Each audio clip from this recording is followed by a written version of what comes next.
to do with it. And so let's just dive in a little bit into kind of how I started out in my career, and maybe some of my achievements by the will of Allah. So I was like a lot of the people on this list. I studied economics at school, and I was attracted to economics because it's a rigorously academic subject. It gives you insight into how the world works. You know, everybody is impacted by the economy, and everybody transacts with their fellow person. Everybody has to buy something in a shop. Everybody has a financial behavior, consumer behavior linked to resources. So I was inherently interested in it to the extent that I excelled at it at school, and I decided to study it at university. And whilst at university, you get the foundations. I'm sure many of you have done them. I did economics and econometrics, but I also had an interest in a couple of areas: Islamic finance, or Islamic economics. Actually, Islamic finance wasn't really a thing actually in the UK at that time, but Islamic economics, people were writing about that, and also actually for me it was foreign aid and how foreign aid impacts the development of poor countries. I mean, in the end that was what I did my dissertation on. But that kind of initial interaction with Islamic economics stayed with me. Like a lot of people at university, I wasn't sure what I wanted to do, and I kind of drifted into the accounting profession. Joined one of the big four firms. I say drifted. You've got to be focused, and you've got to, in terms of your application process. And one of the things that you'll be aware that the firms look for in the milk round, and actually it's a lesson forever in your career, is that they look for a combination of technical and soft skills, right? And it's really, really important, particularly later in your career, that you develop leadership skills, communication skills, interpersonal skills. They actually become more important than the technical skills. But early on in your career, you have to develop your specialism. So, I did my accounting. I did it for 3 years, qualified. And then I had a kind of year doing the job without having to study, and found that the job was becoming increasingly administrative. I was doing auditing. You kind of were doing billing and administration. What I used to love was being with the clients. So when you're doing audits, you go around lots and lots of companies, you look at how they operate, and then you check, obviously you're doing then checks on their balance sheet and their profit and loss and whatever. But I used to find it fascinating speaking to finance directors and CEOs. How do you run your company? What's the model here? How do you generate value? And I found that far more interesting than the accounting. So actually, I was doing some work for one of my clients, which was an American stockbroker, and actually was the largest online stockbroker in the world, based in California. And they asked me to do a consultancy project, looking at how they do trading to consumers. I went there, developed a relationship with the team, and at that time because I was a little bit discontent with just being too narrow in terms of accounting. I'd been looking to do an MBA, and so I kind of made the decision I was going to leave work and do an MBA and broaden my kind of management skills and my knowledge of the broader business world. And when my client heard I was doing that, they said, well, instead of doing it full time, why don't you join us? We'll give you a day off every week to study, and we'll pay for your MBA. And actually, when you look at the cost of doing an MBA, you lose a year or two, depending on where you go, of salary, and you've got to pay fees. So it is quite expensive, albeit that didn't put me off, because I feel and I believe that you have to invest in yourself, particularly when you're young. But when the opportunity comes to do both, have some income and invest in yourself, well, then that was an opportunity I couldn't refuse. So I ended up leaving the profession of accounting, albeit I was qualified and the skills have lasted and stood with me forever. But I then moved into stockbroking and operations, and I was doing e-commerce, and then m-commerce, mobile commerce came out, and I was doing my MBA at the same time, and really interesting times. It was what people take for granted now, their smartphone, was not there then. It was, obviously it was Nokia's and things, little phones, and we were just happy to get color on your screen at that time and a bit of a nice ringtone. And I was doing projects around, well, how can we have data flowing into phones? How can we do stockbroking and banking on phones? And this was in the early 90s when, we were barely able to do it on a computer screen, never mind on the phone. But really, really exciting, innovative tech stuff at the time. And then some of you will remember, well, probably not too many of you, but they'll remember that there was a crash in the stock market called the tech bubble. The tech bubble burst in the early 2000s. The Californian company said, oh, we can't really run this organization in the UK anymore. So they decided to sell the stockbroker firm, it was called Charles Schwab, to Barclays. And I suddenly ended up working for Barclays Bank. I hadn't done banking up till then. Worked for Barclays, and this is interesting. Around this time, I think this is quite formative. Then, so working in an American firm was from California, and think about California today. They say California, if it was a country, it would be the 8th biggest economy in the world. So why is that? If you look at the companies that are based there, Google and Salesforce and Microsoft, etc., operating out of California, lots. They are in Apple. They are incredibly creative and innovative.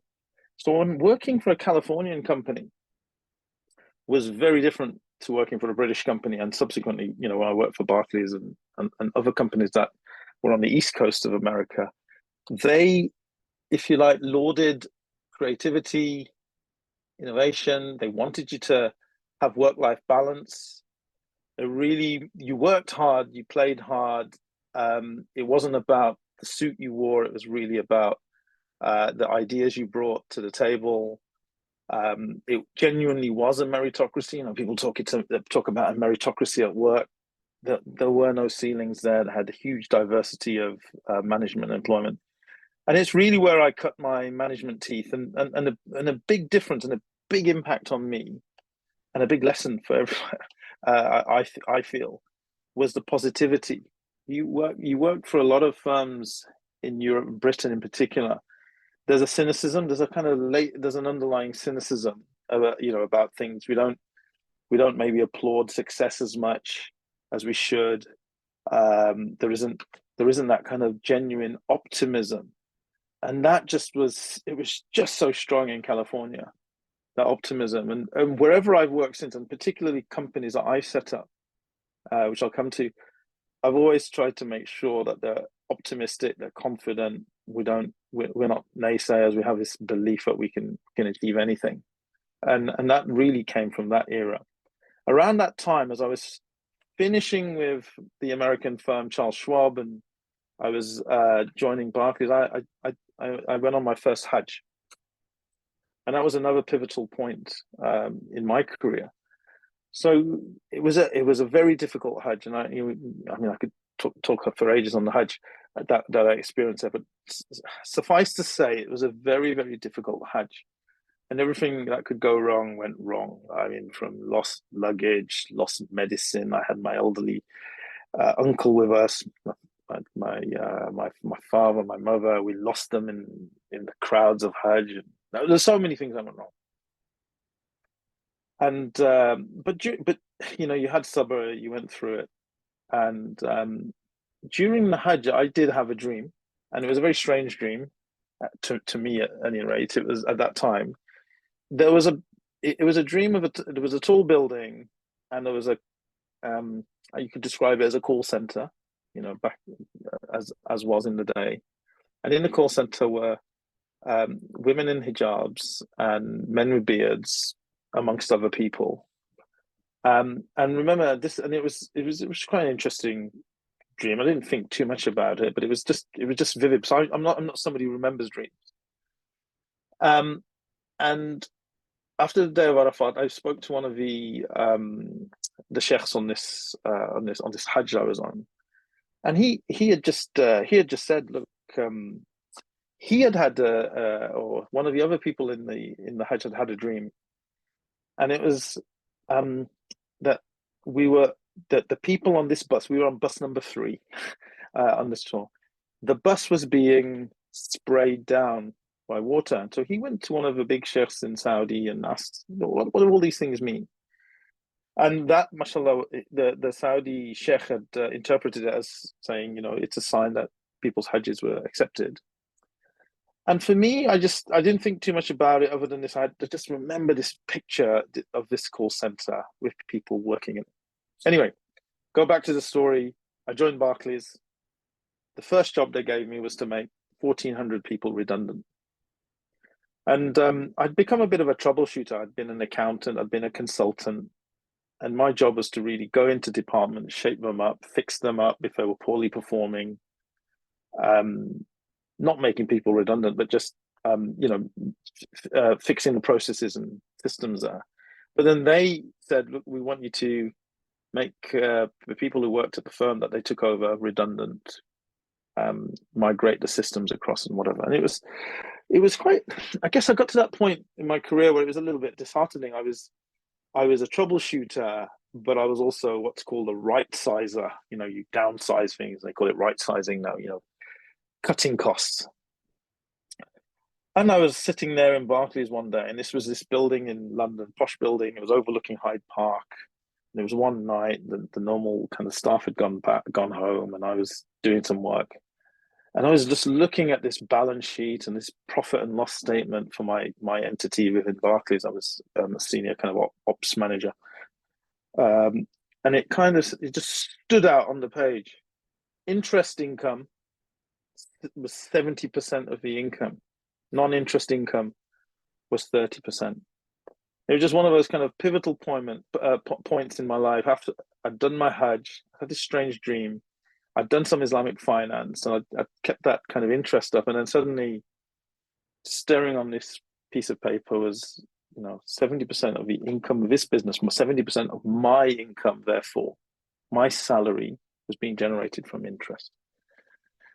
And thereafter, I just sought to kind of move into a field that I could feel more comfortable with. And really interestingly, somebody who was an ex-Barclays chairman had been appointed by these people in Bahrain, these venture capitalists, to set up the first Islamic bank in the UK. And I got wind of it. I found the recruiting agency and I applied. And again, this kind of other theme in my career journey then kicked in. The job was a positional cut and a massive pay cut, and it was just an employee job, and I had to take a 40% cut, and I had to drop down a couple of levels, and I just felt, for two reasons I took that. I mean, there was a sacrifice, but secondly, it was this thing, right? Like I can actually now create something instead of, right sizing or downsizing things and restructuring things and, making people redundant, destroying things, if you like. I can make something. And there had been no new bank in the UK for many years. The fact that it was Islamic as well was fantastic. And that first year, and I was in a basement of an office in Old Street in London, developing a bank, developing products, learning Islamic finance. I mean, I had to build a chart of accounts on the system. It was very technical, doing the flows of the transactions within a banking system. Doing that, it was like somebody was paying you to develop yourself and do a startup. And you were doing stuff that you might have done on your MBA, but you never get to touch in reality.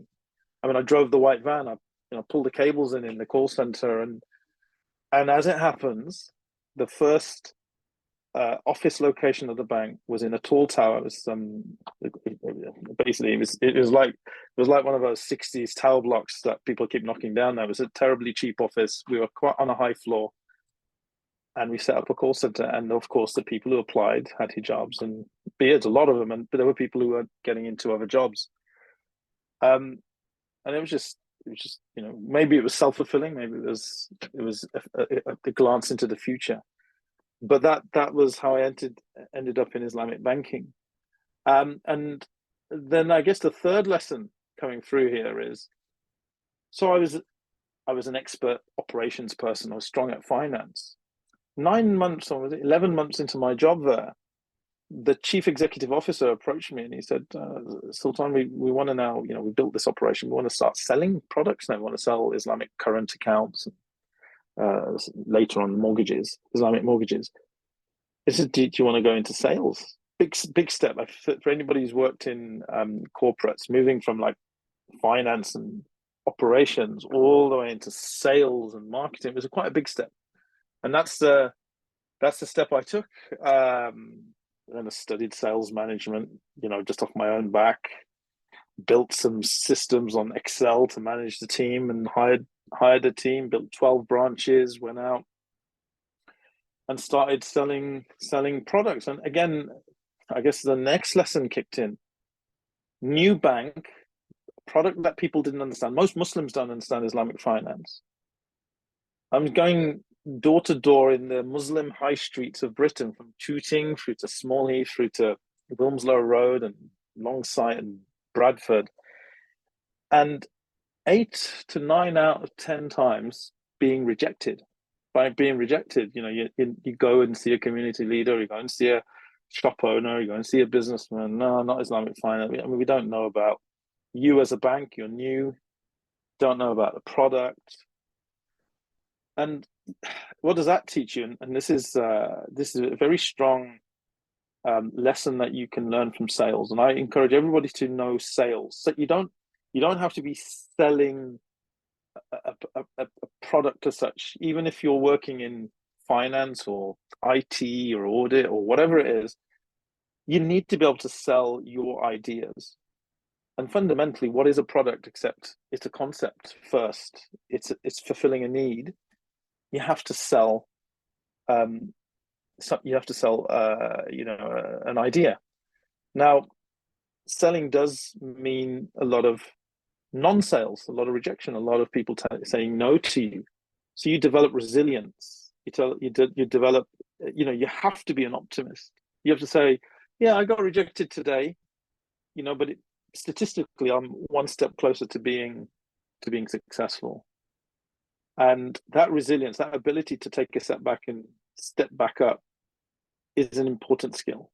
The skills of about understanding somebody's needs and being able to kind of interact with them, that's an important skill. And that's, sales really, I think, rounded a lot of my soft skills.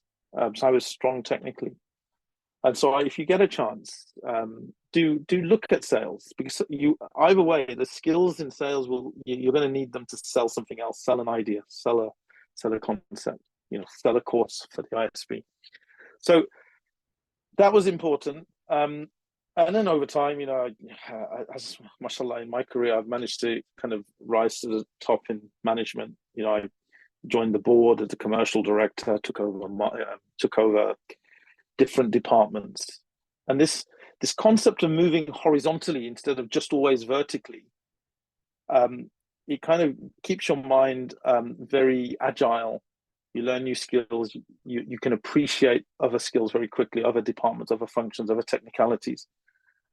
Set me in good stead. So I kind of joined the board of the bank. I could then do things like strategy as well.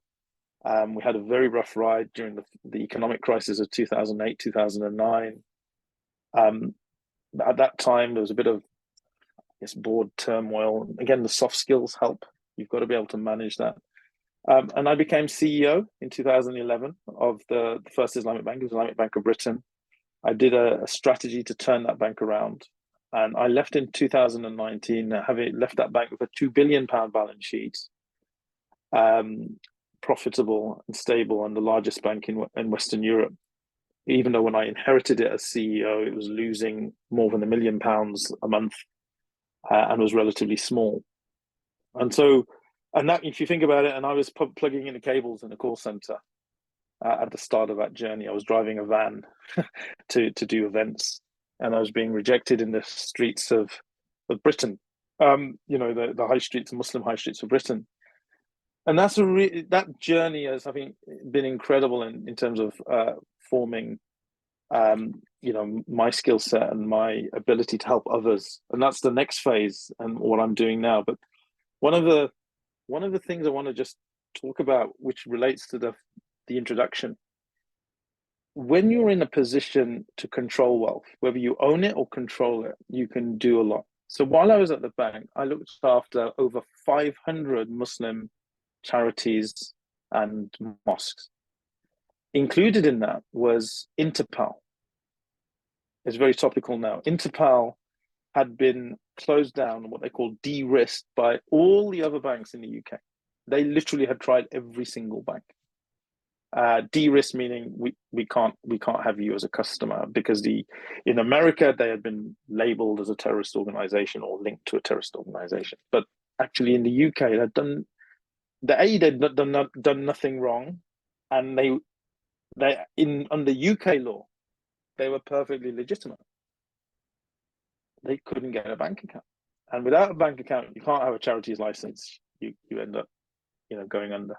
And they were doing so much good. All the stuff that we're seeing now, it's had various incarnations in the past 2-3 decades. Everything, it comes around. Maybe it's not been as severe, but it's happened.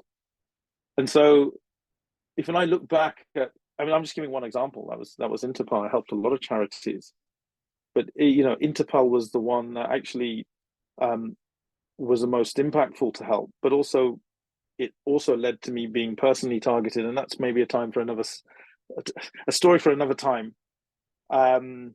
Because I was the only bank and the only CEO supporting Interpal, we came in for a lot of, I guess, a lot of fire, and not friendly fire whatsoever.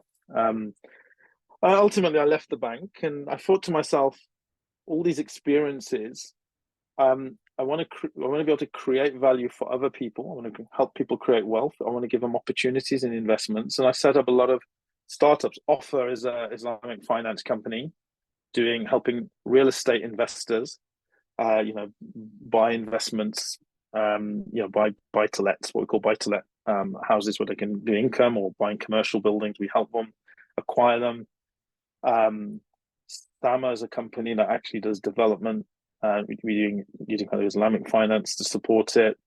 I work at the National Zakat Foundation much more fully since I left the bank. So I was a trustee and a founder, but as chairman, I work probably half to 1 day a week, and that's been fantastic. I left a corporate job working full time, and I've dedicated time to charity. And actually, this is another lesson that I would really encourage everybody, whether you're at university or you're in the middle of your career.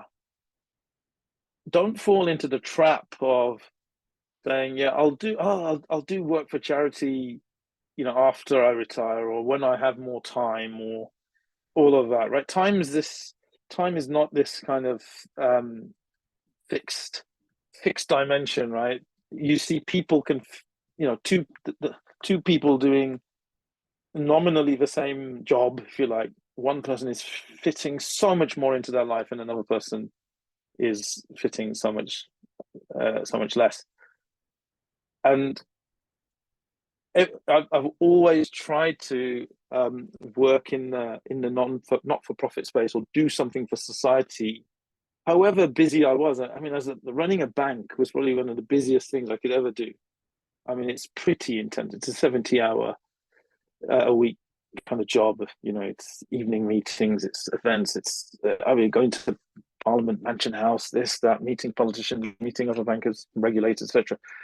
But I still found time to work for the National Zakat Foundation, or I spent time to do, other not-for-profit stuff. And I know this is a great audience anyway. I'm sure you do this anyway, but don't fall into that trap. It'll sometimes come to you. I'll do it when I'm less busy. I'll do it after my exams. I'll do it this and that. It won't be an excuse for failing your exams. Don't get me wrong, but you'll find that the people who do other things, particularly things that help society, it doesn't affect their primary career or their primary study. I really would encourage that, and that's been fantastic for me. So when I left the bank, I mean, the reception, the goodwill was phenomenal. So I helped 3 charities. I helped set up 3 businesses. I'm in the middle of setting up the first Islamic bank in Australia, remotely. Obviously, it's from 10,000 miles away. I mean, I've only been there once. And I just felt that instead of doing one business, I think I can, with my experience and skills, I can help, 7 or 8 at the same time. Let's have more impact. And it's all about the people you work with. So, one of the other, it's a very well-known fact, but it's in Islam as well. It says, keep good company. We're advised to keep good company. And that's a very important lesson for me, be with optimistic people, go always be with people who share values. I mentioned that the bank that I ran was in trouble after the 2007-2008 crash. Yet a small band of us, literally a handful of us, who had this immovable belief that Islamic finance was needed to help people to fight riba, to avoid riba, to get barakah in their financial lives.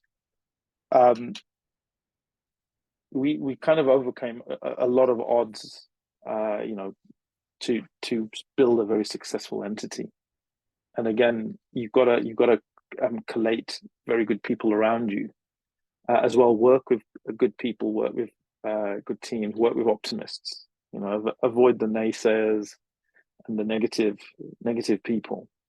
That's not to say everybody should be the same. Don't work in an echo chamber. You want to have diversity of views. So that is, hopefully I've tried to kind of, so that's where I'm today. I'm what's called a portfolio director. I work across a number of companies. I protect time for social work, as it were, not-for-profit charity social work. Next Tuesday, for instance, I'm running the All Parliamentary Committee for Islamic Finance, with some of the MPs, just to try and combat some legislative issues.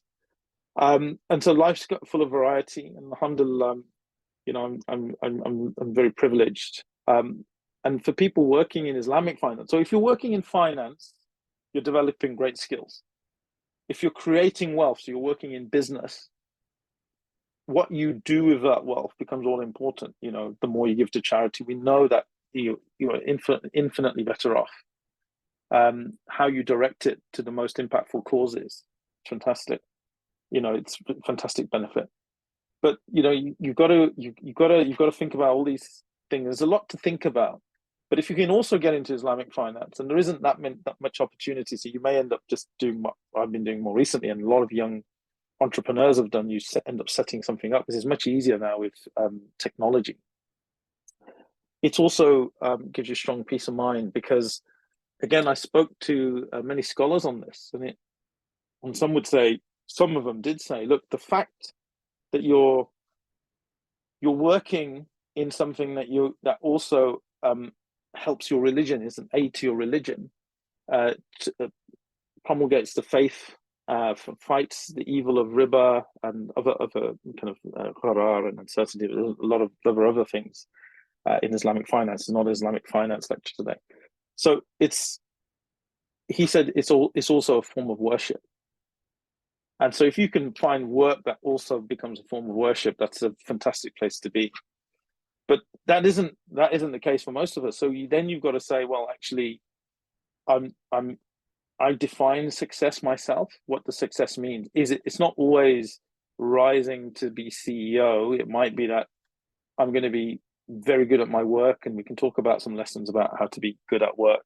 But it creates the time for me to, do tarbiyah, to learn Quran, to do Islamic studies outside work, and that's equally valuable. So, I don't make any judgments on people on whatever way they are creating their success as they define it.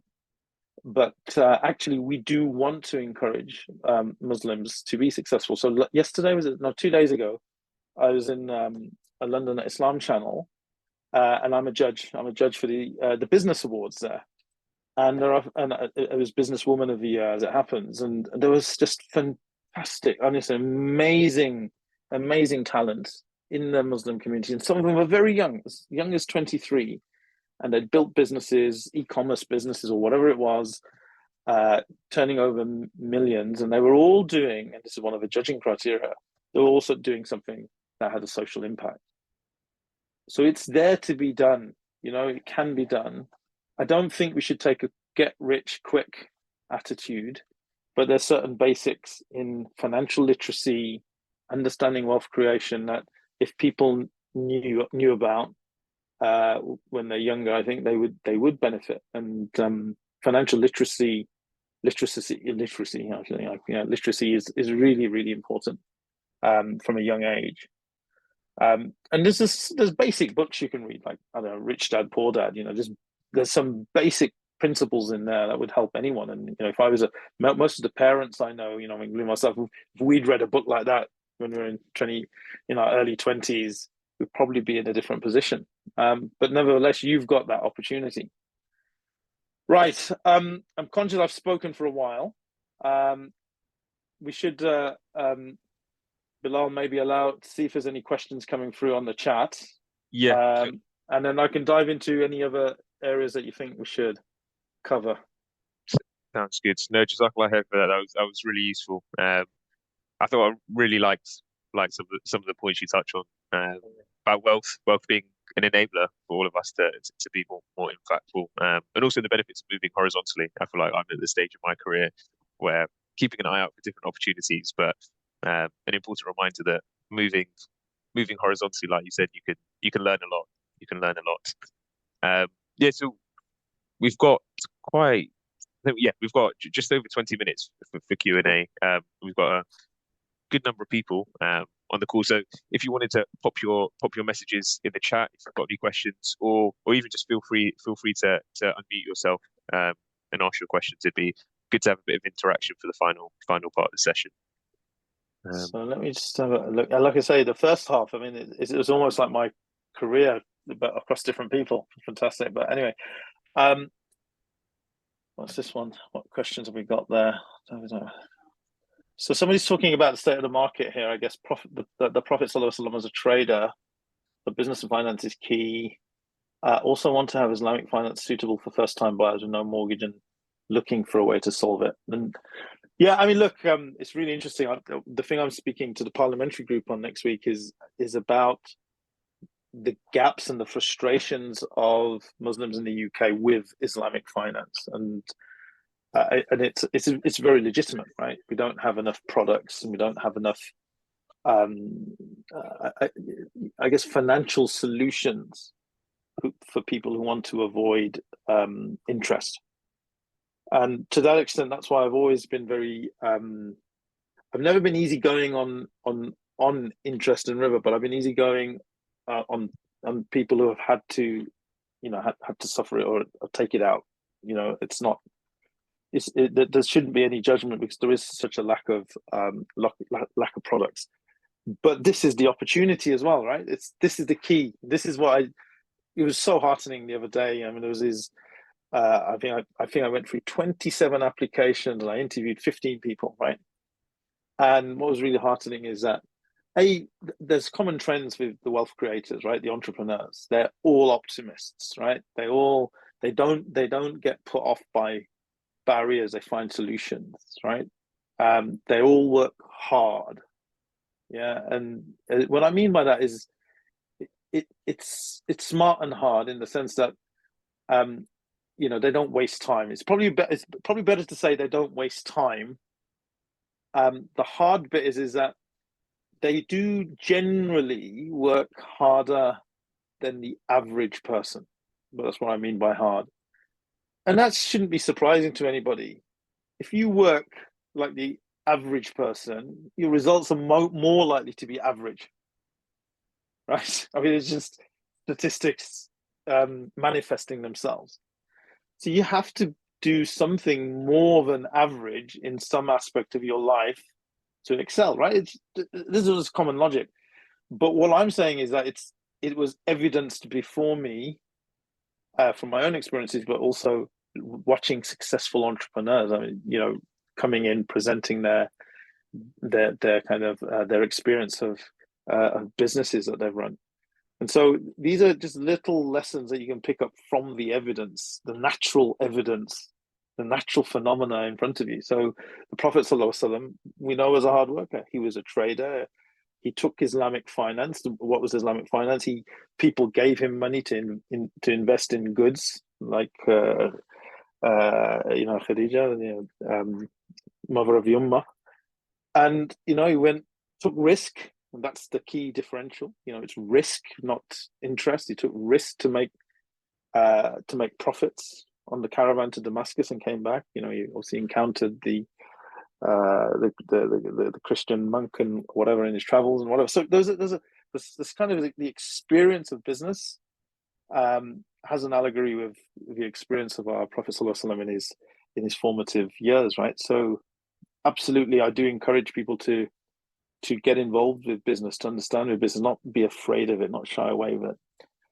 So I'm just looking at questions, see if there's anything coming.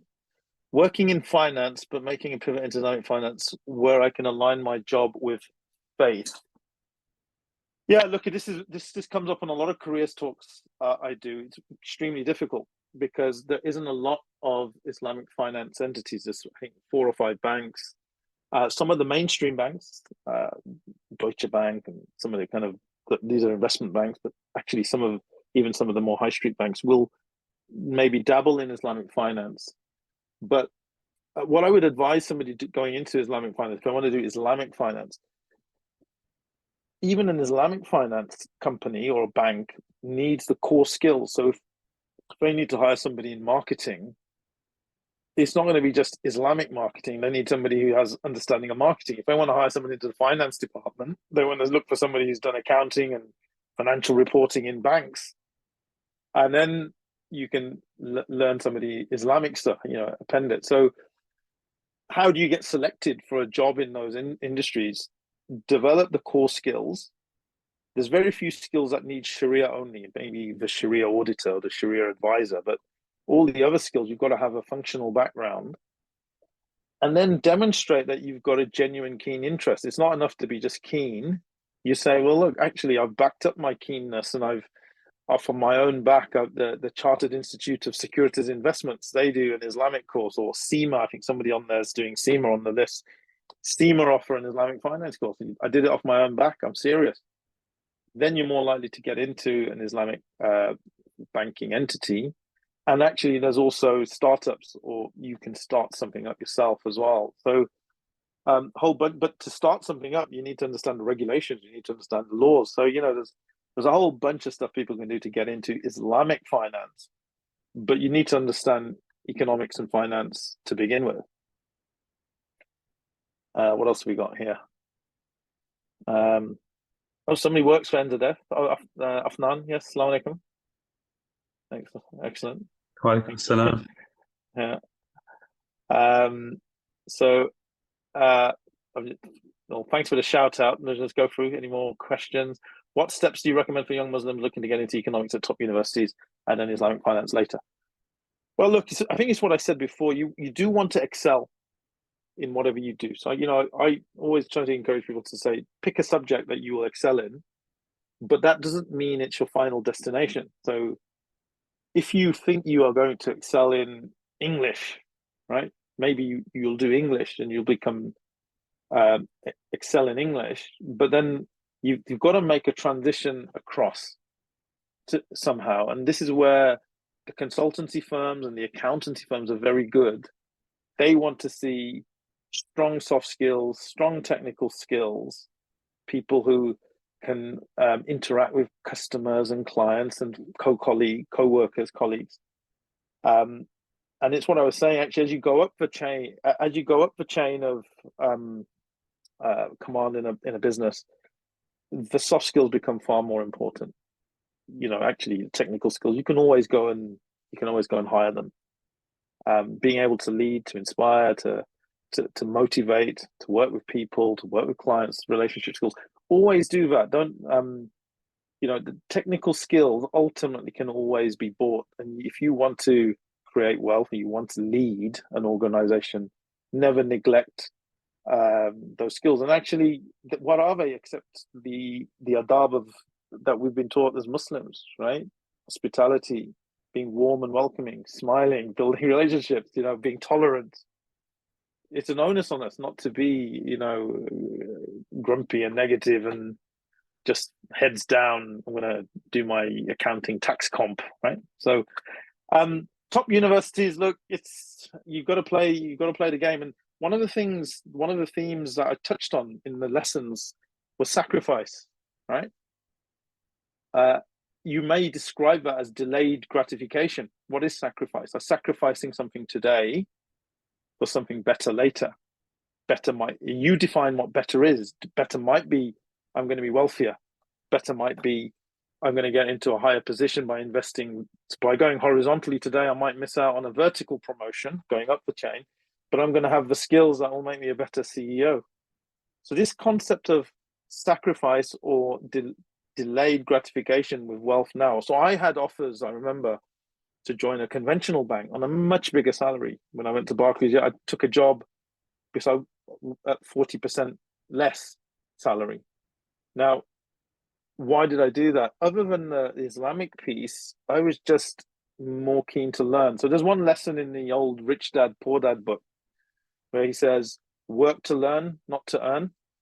Now, I'll take that with a pinch of salt to a little bit. You've got to obviously cover things, but I know what he means in that, one of the concepts in that book is really you can consume and be an employee all your life, or you can actually start investing earlier, reduce your consumption, increase your investment, and then every pound becomes a little worker for you, as opposed to something that disappears out your pocket. It's kind of this kind of concept.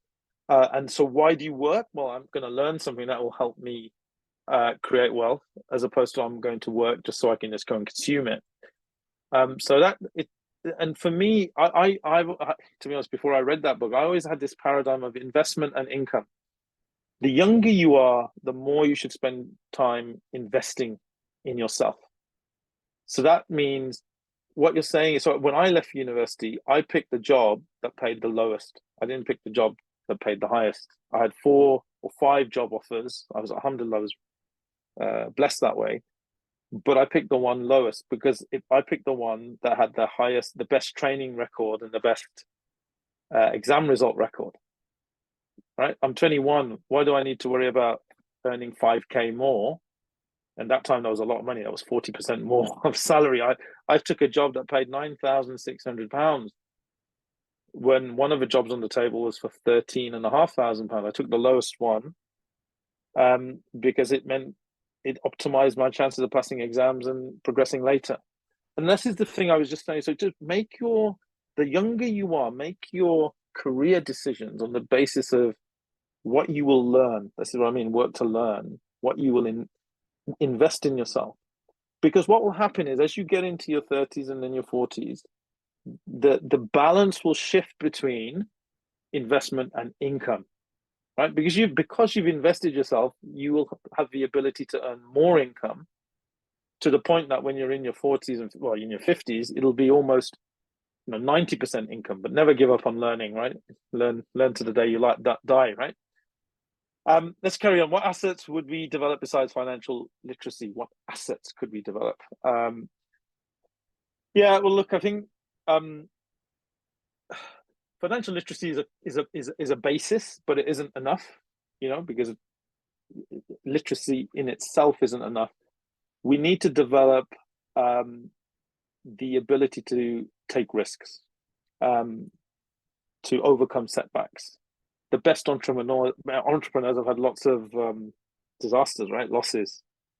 So it's a mindset, other than financial literacy, it's a mindset. It's a trust it's a trust in Allah. It's having the faith to leap into the unknown. I know a lot of people who have been in the corporate life, and it's just too scary for them to not know where their income is coming from. When I left the bank and I went into, if you like, self-employment, I didn't know what I was going to earn from month to month, and that takes a bit of mindset to adjust to. And actually, the younger you are when you do it, it's better. Anyway, how do we as Muslims working in finance remove a stigma in the community of working in finance? I guess it's the stigma might be attached to certain aspects of finance, but if you go back to Pakistan, Bangladesh, people who work in a bank are quite respected, right? Or if you're an accountant, you're quite respected. I think the stigma is if you're in kind of a loan industry, and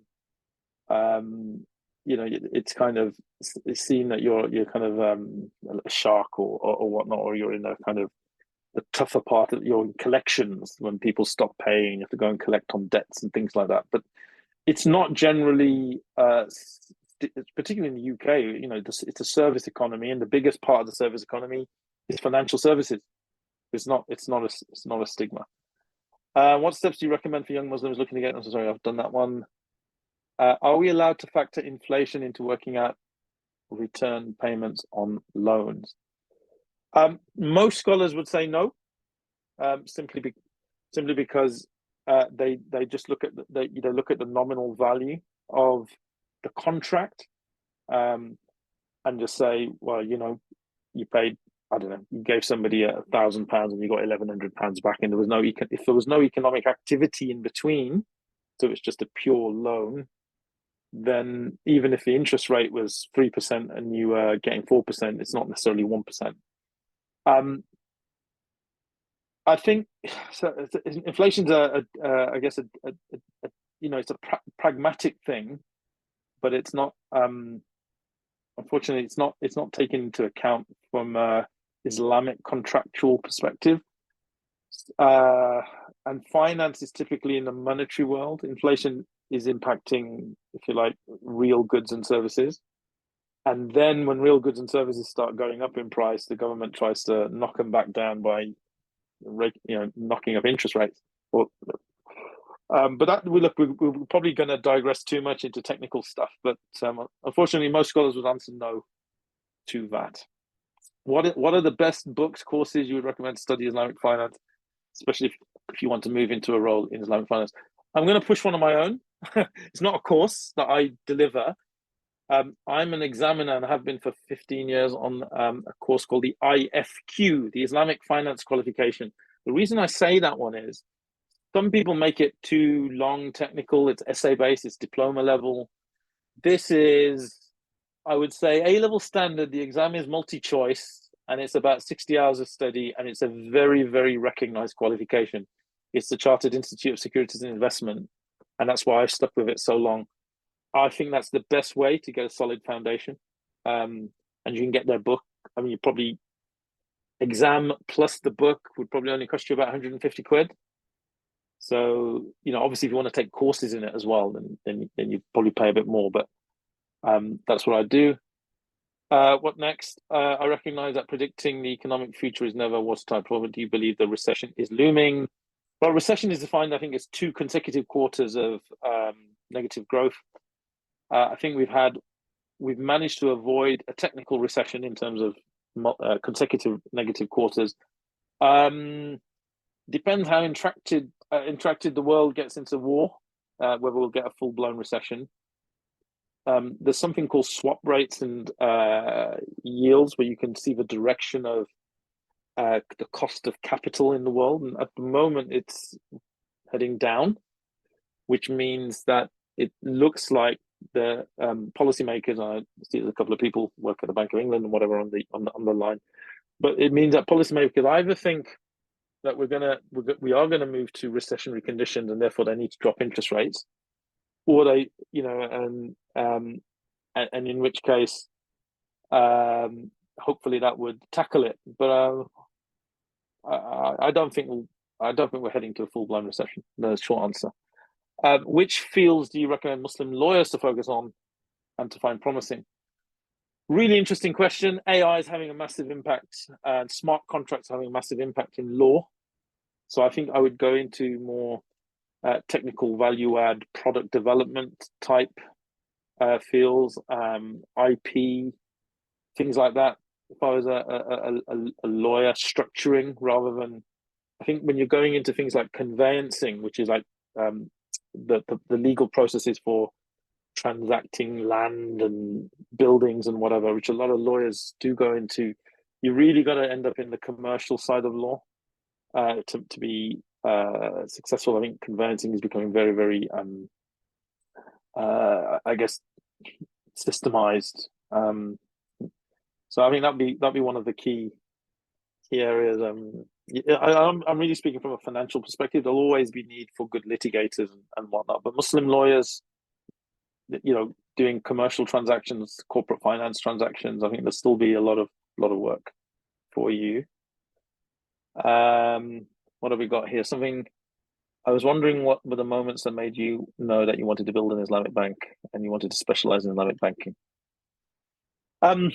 Yeah, so I think I always had an interest in it, and even while I was working in conventional, I was looking at how can I do a product, like a side gig. How can I do a product? What's involved? I was studying the American models. I was always interested in it. You've got to be deeply interested in a subject to be passionate about it. And then secondly, you kind of, when it, that Hajj kind of cemented it, you got to do something about it. It shouldn't just be a pipe dream. You do something about it, actually get the books, read about it. I'm not talking about Islamic finance. It can be anything that you're passionate about.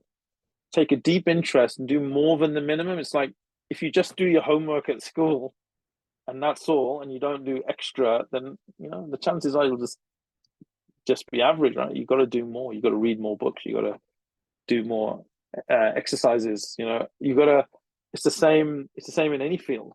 And so, for me, the penny dropped. I think I mentioned to you when I was at Barclays, I had done the Hajj. I was looking at that balance sheet, had my knowledge of Islamic finance, and I just felt this fear stroke constraint, my heart, kind of pushing in on me, and I knew I had to get out. It was like a just pivotal moment. I guess it'll come for different people in different ways. What is this one? You want to specialize in Islamic banking because you had different inclination in other areas of economics. So I think if I hadn't done Islamic banking, probably if I wasn't going into commercial, being an entrepreneur and all that sort of stuff, I probably would have liked to have worked at, a multilateral development agency, maybe an agency of the UN or whatever, in not foreign aid in terms of the delivery, but foreign aid policy and how it affects growth. And I would have probably gone down the economics line a bit more, as an economist. So that's what I probably would have done. What advice would you give to a person who investment banking offers from bulge bracket banks, but the issue of dealing with riba? Really difficult question. I get asked that all the time, and I don't like to kind of answer it specifically, but just to give some general thoughts on that. It's a dilemma, but at the same time, I think you need to look at your intention for your destination and how you'll protect yourself along the journey. Now, what do I mean by that? So, like I said, if you want to do an Islamic investment bank, that's your niyyah. I'm going to set up an Islamic investment bank. Actually, one of the projects I'm working on, by the way. It's you can say, one of the things I need to know is, how does an investment bank work? Can I get into an Islamic investment bank? There are some in the Gulf and whatever, but maybe to get in, they will want one of your bulge bracket banks, on your CV. If you then say, okay, I'm going to go in and work at Goldman Sachs, I'll just pick that, for a couple of years, and you stay true to your destination of doing the minimum there to learn, and then you apply for an investment bank in the Gulf, or there are a few actually in the UK where you get the wherewithal to set something up. It doesn't actually take as much as you think. Then I think it is an acceptable course, but I can't formally recommend it, because I can't formally recommend to anybody, go and earn money from riba. But at the same time, I understand the journey that people are going into. So I think the risk is, and unfortunately I've seen this, I'm sure some of the people on the group will have seen that, I don't know, they were with people from the ISOC at uni, and they went to a London university, and a lot of them ended up in the city. And there's a risk that over a couple of years, you suddenly find that they're not as practicing as they once were. And I've seen it with my generation, and I've seen it with the next generation, and I'm sure some of you will have seen it. Because the city has its culture, it has its the city. When I mean the city of London, and a lot of banking and finance has a certain culture. I think happily that it has reduced. There's this kind of drink culture, Wolf of Wall Street culture. Happily, it's reduced with the hybrid working, with the advent of much more tolerance around faith in the office space. When I was at Charles Schwab, we used to pray at the bottom of the fire exit stairwell. Yeah, that's where we had to pray. Secretly go down there, pray amongst the rubbish. Now it's just so much easier when I'm in the city and I'm visiting firms. So anyway, I hopefully that gives you some idea. Salam, would working in property valuation, surveying, asset management sector be considered as working with riba? Short answer is no, because the riba is in relation to financing. So it could touch on it, but the reality is if you're doing property valuation, that's what you're doing. You're assessing the value of a property. Asset management, well, it just depends how you're managing it. Is it equity-based or is it debt-based? And if it is debt-based, did you try to get Islamic finance? And if you couldn't, you either avoid that asset or you have to justify it on the basis of Zururia, because it's it's a school or it's something fundamental to your, to your life or whatever. Your favorite book on finance or personal development? There's so many actually. I think one of the things I wouldn't say there was one particular book, but I would read a bunch of them. I didn't touch on it actually. One of the things really important to do for anybody is develop a personal philosophy, and because there's no one size fits all. What's right for me and the journey I've described isn't necessarily going to be right for you. So there are commonalities. So, like for example, at work, to get on at work, if you're in an employee, so you're in a corporate world or in a school or in an NHS trust or whatever it is, a real simple way how I used to progress very quickly to the top, apart from having good technical skills and building my soft skills, I would just make sure I delivered on the tasks given to me by my boss, to the point that I would anticipate the task before it was asked me, and then deliver it to a high standard on time. I just keep doing that, and I guarantee if you just did that, you'll be promoted without being asked. Yeah, and then just develop those other soft skills. But I think we're coming out of time now. I think 2 minutes left. Yeah, there's a lot of questions. I don't know what you want to do. I think it's just representative of how much everyone's enjoyed the talk. Alhamdulillah. We'll have to leave it there, but I think if people have follow-up questions or this was the first one of 6 this year, inshallah, of this series on being change makers. But if people have follow-up questions or like more mentoring in the space from Uncle Sultan, then please drop us an email. I'm just going to drop an email address in the chat box now. So it's So I think I was just just before you give that address, you can put them on tenterhooks. Sorry, Bilal. Okay, I think one of the things that if people are interested as a periodic thing, like as a group thing rather than a one-to-one thing, there could be kind of checkpoints, especially if people are working in finance or seriously in that. I think we can discuss that with you offline. But if we can gauge the interest, if you write to this email that Bilal will give you, we can gauge the interest in periodically getting together as a group of interested, similarly, I guess people in the similar sector, and we can just have checkpoints on people's careers and their development. So one of the things I did, like I said, I try to keep learning. So last year I took a course at Cambridge University in executive coaching, because I have so many CEOs who work for me now. So I want to be able to get the best out of them and them to develop and fulfill their potential. I think that's what we all want to do. So hopefully that's something that we can do. Yeah, inshallah, and that's exactly it. So we'll gauge the interest. Yeah, if people reach out and via that email address that I put in the chat, that would be great.